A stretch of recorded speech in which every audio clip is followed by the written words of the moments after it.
আসসালামু আলাইকুম। আচ্ছা, আমরা কিভাবে 534টি থানায় সাস্টেনেবল ডেভেলপমেন্ট গোলে কাজ করব তার উপরে একটি ভিডিওতে বলছি।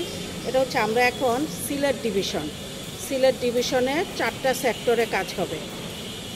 একটা হচ্ছে ইকো ট্যুরিজম, যেটাতে কর্মসংস্থানকে আমরা টার্গেট করেছি, আর পরিবেশকে আমরা মেনলি টার্গেট করেছি 30 প্রথম হচ্ছে বর্জ্যশূন্য পৃথিবী বা পরিবেশ সুন্দর হবে, পরিবেশে কার্বন মুক্ত থাকবে, শূন্যটা ওইদিকে।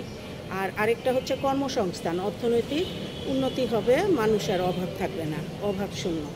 আর 3 নাম্বার হচ্ছে সবার জন্য কর্মসংস্থান থাকবে। তো সবার জন্য কর্মসংস্থান সৃষ্টি হলে টেকসই মাস্টার প্ল্যান লাগবে। টেকসই মাস্টার প্ল্যান এবং স্কিল ডেভেলপমেন্ট করতে হবে, হিউম্যান রিসোর্স ডেভেলপমেন্ট করতে হবে। এবং টেকসই মাস্টার প্ল্যানগুলি কীভাবে হবে এটা আমরা বিস্তারিত পরে আলাপ করব। আমরা এই কর্মসংস্থানগুলি করার জন্য আমরা এই মুহূর্তে সিলেট বিভাগ এবং ঢাকা বিভাগ, তারপর চট্টগ্রাম বিভাগ, এছাড়া গ্রেটার চট্টগ্রাম, এছাড়া আমরা বরিশাল, হচ্ছে খুলনা, রাজশাহী, সবগুলো অঞ্চলে আমরা ইতিমধ্যে কাজ শুরু করেছি। আমাদের ফিজিবিলিটি স্টাডি এবং সার্ভে 2020 থেকে আমরা করছি। এখন আমরা বাস্তবায়নের উদ্দেশ্যে কাজ করছি। ধন্যবাদ।